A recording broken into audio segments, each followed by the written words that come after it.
Joining us is Bob Cabana, Director of the Kennedy Space Center. Bob, it's really nice of you to take the time out to join us here in Mission Control. It's my pleasure, Kyle. The only way this could be better is if I were sitting on console with you. I miss my days as a Capcom. Well, I was going to touch on all of that stuff. You've got such a great background and wide, varied background in not only space flight on orbit, obviously, but obviously on the ground with all that you've done since you joined NASA back in 1985. Not to date you, obviously, but I know you worked. I know you worked here in Mission Control, and of course that's where we're talking to you from, is the station flight control room. Yeah, I've been blessed. I've had a great career at NASA, but it's not over yet. We still got a lot of good stuff to do, and we're making great progress towards the future. Well, exactly. I was going to ask you is what's more challenging, what you're doing now or flying in space, but I'm not sure that one is less challenging than another. But can you imagine? Well, I volunteered. Yeah. I volunteered to the chief of the astronaut office. I'd be willing to take that year flight, anything to get out of wearing a coat and tie to work. Well, if you worked in MCC, I guess you don't have to, but it's probably something that would be more appropriate to wear. But can you imagine that it's been, let's see, your first flight, 1990. Can you imagine from that point to where you are now, that we now have a space station where crew members are living on board permanently? I know, and an amazing space station at that. I can't believe it's been 14 years since we united Unity and Zarya together. In fact, today, I guess when this airs, it'll be EVA Day, but today while we're talking, this was the day that we rendezvoused and joined Unity to Zarya, or Zarya to Unity. Yeah, and STS-41 was what, 4 days, and incrementally, your second flight, which was essentially a laboratory flight on a duration that was obviously shorter than what we're doing with station, but you guys performed on that flight something like 80 experiments, and I was talking to Chris Hadfield and Tom Marshburn earlier this week, and they relayed that during their increment, both they're gonna be performing something like 130, but these are experiments that are ongoing, that they interact with and don't interact with telerobotics or telescience. It's kind of an evolution that we anticipated, but now it's here. Yeah, well, that lab flight that we flew on, that was actually my third flight, STS-65. And at the time, we set the record for the longest shuttle mission. It was 16 days. And that got surpassed by a couple of days. But, we thought a little over 2 weeks in space was really a long flight. And, yeah, we had 81 experiments from around the world. And we were, talking to the folks up at Marshall through the Payload Ops Center up there, controlling stuff, as well as Houston. And, I look at what we're doing on Space Station now, and I think a lot of what we learned got applied to how we're operating on Space Station, but it's all, this is the way it's supposed to be. You're supposed to go to space and actually be involved with the experiments, be able to make changes. This is exciting stuff that's going on. It's essentially like, you view a shuttle flight, you obviously know better than I, but, a shuttle flight of 16 days that's considered a laboratory flight is very structured in terms of timeline, and 16 days versus like you just mentioned, what a real laboratory is like on station, where you can allow something to play out over a longer period of time, right? Absolutely. And, even those guys on the space station, hey, they're pretty darn busy up there. There's not a whole lot of free time. I know on the shuttle flights, people always ask me what it's like, and I said, gee, you hardly have time to look out the window. In fact, I always told first-time flyers, make sure you take, 5-10 minutes just to yourself and stick your nose up to the window and make a memory, because, we'd be working, as soon as we get up in the morning, we'd be working in our post-sleep, and we'd work into our pre-sleep in order to get everything done that we needed to do. Yeah, and the transition from for you from STS 41 and to STS 53, those were fairly short duration flights. And do you remember, in terms of when you got assigned to STS 65 and then later on to 88, but 65, the difference between those 4-day flights, was it dramatic in terms of preparation? Obviously, a lab flight you prepare a lot longer for, Oh, but that was your first command after 41 and 53. absolutely. I mean, things I remember. First off, a lot of training with the payloads and the crew, but I remember being on orbit. I mean, it seemed like a long time. I mean, 2.5 weeks actually. When you compared it to those shorter 5 and 7 day flights, being up there for 2 weeks seemed more like it should be. You really got accustomed to being in space. The other thing I remember is after STS 53, as a pilot coming around the hack, I just felt so heavy on both those flights, and I thought, man, how do you land a space shuttle? Feeling all that gravity as you come back into the G field. And when I actually got to land STS 65, I never even felt gravity. I had so much adrenaline going; it was pretty amazing. And the other aspect, I guess, between 41, 53, and 65 is that flight obviously being longer, but you also, it was kind of your introduction to kind of an international crew because you had Chiaki on that flight as well, right? That's right, and it was experiments from around the world. We had Japanese ESA experiments, so it was very much an international aspect to the mission, and it was setting the stage for how we operate on the space station. When I look at operating on the space station, the international aspects of it, yes, we've been working with our international partners, the Europeans and Japanese, for a long time, but getting ready to build a space station with the Russians, the Shuttle Mir program was crucial to building that relationship that we needed to be successful with the International Space Station and the Russians. And then of course, while Shuttle Mir was going on, that you had already been in the mix for. Well, I guess during that time you were on the ground. Were you chief of the astronaut office by then? Yep, I was, in fact. Norm Thagard and Bonnie Norm was prime and Bonnie was backup for that first flight. And one of my first duties as chief of the astronaut office was to go over and visit them in Star City and see how their training was going. And that was my first introduction to Moscow winter. And actually, I felt kind of at home. It was a lot like being up in northern Minnesota. Well, I was going to say, being from Minnesota, but, then you're pretty used to that. It was very, very much the same, but no, that was a challenging time because we were flying 7-8 shuttle missions a year, doing Shuttle Mir, doing Space Lab missions, Hubble repair missions. It was a lot of work going on, but we were also getting ready to build the International Space Station, and it was in its design phase, and I spent those 3 years as chief of the astronaut office, and I was very fortunate to get to be assigned to command that first space station assembly flight. And man, that was special. Yeah, I was going to say now. So it has been 14 years now since STS 88, which obviously kind of inaugurated the assembly of the station. And do you obviously recall? But of course, Zarya was launched in late November.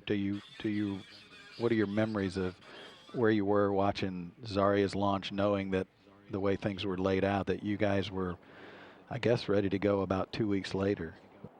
We were all in my house in Nassau Bay, November 20th, in the evening, watching Zarya launch. And as soon as it was launched and was successful, we knew we were going, and we were all pretty excited. That was neat.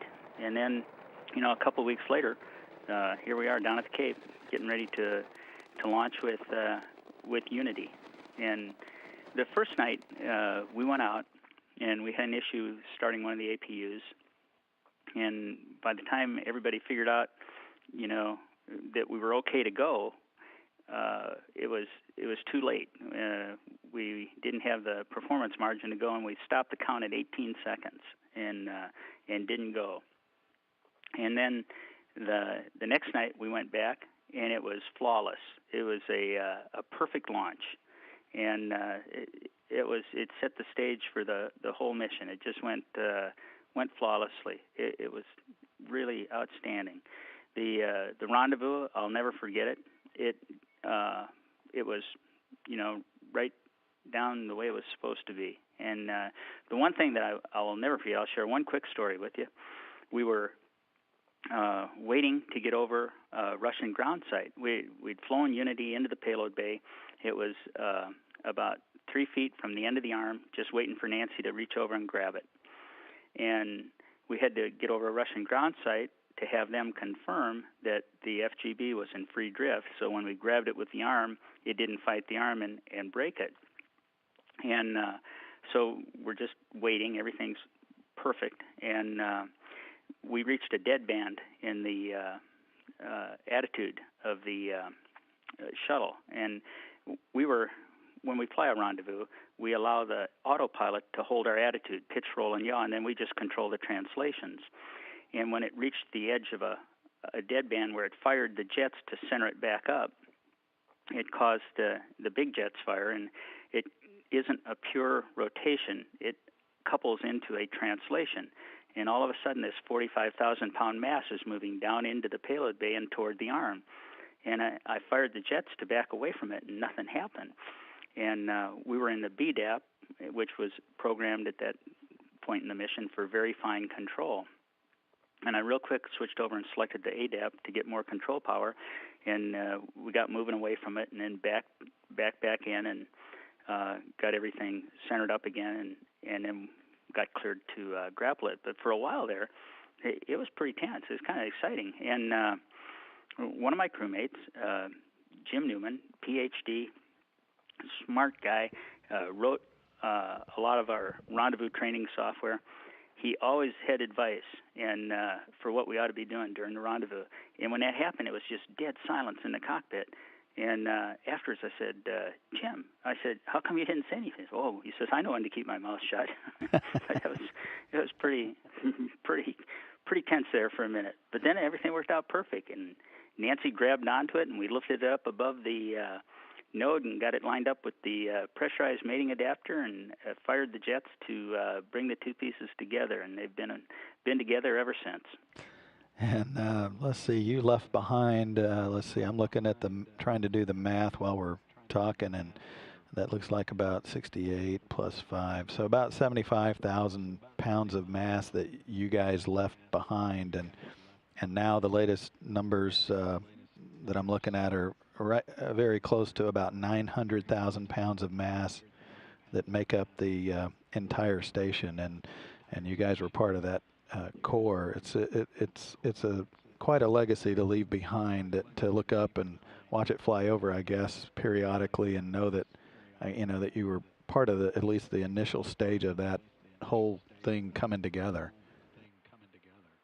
It really is. I mean, we had an amazing team, and it just shows what we can accomplish when we all work together toward a common goal. I mean, nobody thought. You look back on the assembly of the space station, and if you look back at the beginning, everybody said there was this wall of EVA. We're never going to be able to do all the EVAs, and look at how smoothly every one of them went. And yeah, there were some hiccups along the way, but the team improvised, the team came back the next day, whatever. We were successful on all those EVAs, building that space station with no major hiccups, and that is just truly amazing. I remember going in for the first time. Everybody kept saying, who's going to be the first one in? I wouldn't tell anybody. And when it came time and we opened the hatch, I just kind of had Sergei Krikalev up alongside me. I just kind of waved my arm into the hatch, and we went in side by side. And the node, it was empty, and the FGB was empty. And I look at pictures of it now, and I see all the equipment that is in both of those modules now, and it's pretty amazing. It was very roomy, especially after being on the shuttle, to get inside the node and have all that space. And as we worked through the procedures that we had for getting things ready for that first crew. Well, I know without question that you would love to go back and see it, but obviously you've got an important role now as well, and the shuttle, the legacy that the shuttle leaves behind is the space station and all the other scientific instruments like Hubble, like you mentioned up there, and you guys launched deployed Ulysses on your first flight, but um, when you look forward now, the shuttle's retired. Um, but there's so many things that are going on, and obviously you're at KSC, and you describe a little bit about some of the transitional things that are going on relative to like Orion and Commercial Crew that you guys are kind of starting to work on down there. Oh, absolutely. I mean, the shuttle was phenomenal. The 30 years that we flew shuttle, look at what it accomplished. And it truly is an amazing vehicle, and we couldn't have done the space station or many other things without it. But, it is time to move on, and change is hard. But you can't have something better without change, and we are now focusing on exploring beyond our home planet once again, being able to leave planet Earth with the Space Launch System and the multi-purpose crew vehicle. We're enabling commercial operations to low Earth orbit. Commercial crew program is doing an outstanding job as we narrow down to finally select a commercial contractor that we can contract with to fly our crews to the International Space Station. And it's a great partnership with the Johnson Space Center. It's a 50-50 between us as we work that program to make it happen. The progress that we're making down here at the Cape, it's phenomenal. I mean, if you look at the northern pad, pad 39B, all the shuttle infrastructure is gone. It's got a state-of-the-art lightning protection system on it. We pulled all the copper wire out and replaced it with fiber optics. It's got digital control systems. People look out at the launch pads and it looks like this mound of dirt and cement, but that is a complex underneath there that we're upgrading now for the future, refurbishing the propellant distribution systems to make that a viable launch complex for another 20 plus years. We've refurbished one of the firing control rooms to support multiple operations from the same control room, easily reconfigurable. We've pulled all the shuttle infrastructure out of High Bay 3 in the vehicle assembly building as we prepare for the Space Launch System, that new rocket. And we're designing the platforms such that they're adjustable. So that as the vehicle evolves, it's not a fixed structure in there, and when we change the vehicle, we're stuck, and we got to redo everything. We're making it adjustable so it adapts to an evolving vehicle. Initially starting out with 5-segment solid rocket motors, heritage hardware, 4 shuttle main engines. I was over at Stennis Space Center here a few weeks ago and saw those engines in storage over there getting ready for the future. The multi-purpose crew vehicle. We are building the very first one right now here in High Bay over in the Operations and Checkout building at KSC. Lockheed Martin, in partnership with the state of Florida, they refurbished the High Bay. It's a state-of-the-art processing facility now, assembly facility. And the first vehicle is over there getting ready for a flight in 2014 aboard a Delta IV rocket to test the thermal protection system and other systems on it. I think we've seen the progress that SpaceX has made going to the International Space Station with the Dragon vehicle, and they want to evolve that Dragon capsule into the Dragon Rider and be able to fly crew on it. And our commercial crew program is working through Space Act agreements with SpaceX for the Dragon Rider, Sierra Nevada for the Dream Chaser, which would fly on an Atlas V rocket, and Boeing with the CST-100 capsule also on an Atlas V. And Boeing plans on building and processing their vehicle in OPF Bay 3, in partnership with the state of Florida. Here's a facility that we have no use for, we can't afford to maintain, and we've turned it over to the state of Florida, and they are refurbishing it and going to get Boeing in there for their CST-100. So we're looking at what infrastructure we actually need for the future down here, what we don't need, which doesn't support anything that's old, we're going to tear down and save costs on. What still has another need for the future and can enable commercial operations. We're looking at Space Act agreements and enhanced use lease in order to allow commercial companies to utilize that excess capacity that we have to make commercial operations to low Earth orbit more viable. So just an awful lot of stuff going on down here, and great progress is being made in all areas. So, the future, I think, is very exciting.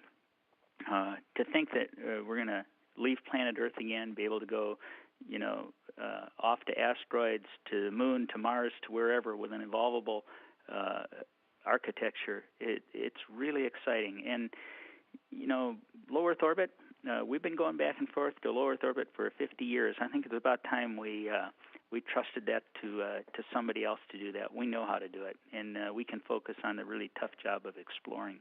Yeah, that's great. And of course, part of that is the evolution of the human spaceflight in terms of duration. And of course, we've got the crews up there on roughly 6-month rotation, and we just named the 2 crew members that are going to go and live on the ISS for a year. So, your first flight was 4 days, and then Scott Kelly and Mikhail Kornienko's next flights will be, 1 year in durations, and that probably will be considered at some point, hopefully, maybe just a baby step for the kind of durations that we're looking toward with Orion and, possibly future spacecraft.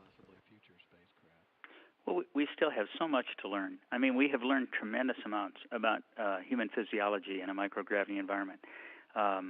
We're fortunate in Earth orbit that we're protected by our magnetosphere from the radiation of space. But we have to come up with better means of shielding crews from radiation on these long-duration flights as we leave planet Earth. Right now, the crews on orbit exercise for 2 hours a day, aerobic and strength resistive exercise. And we found that, that's mandatory to get crews home with minimal bone loss, with, muscles that still work. Systems-wise, we have to do a better job designing our environmental control systems so that, they'll actually last for a year and a half. So we can go someplace like Mars with current propulsion technology. My example that I always use is the Electron on the Russian side that generates oxygen through electrolysis. It's got a 285-day design life. It gets replaced every 285 days, and during that time, there are constant repairs on it, as there are on many of our systems, the Cedar, you name it. And we are learning. We are using the space station as a test bed to refine and make those systems more reliable and better, so that we can actually make these trips beyond planet Earth.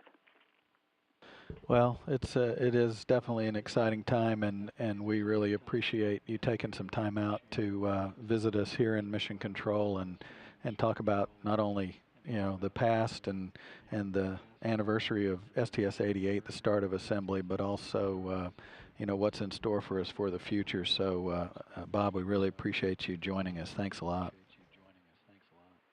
Oh, Kyle, it's my pleasure. NASA is a phenomenal team, and I have no qualms about our future, because I've seen the people that are coming to work for us and they currently work for us, and I know that if you challenge them and give them the tools to get the job done, they can do anything. And I believe we have an outstanding future in front of us.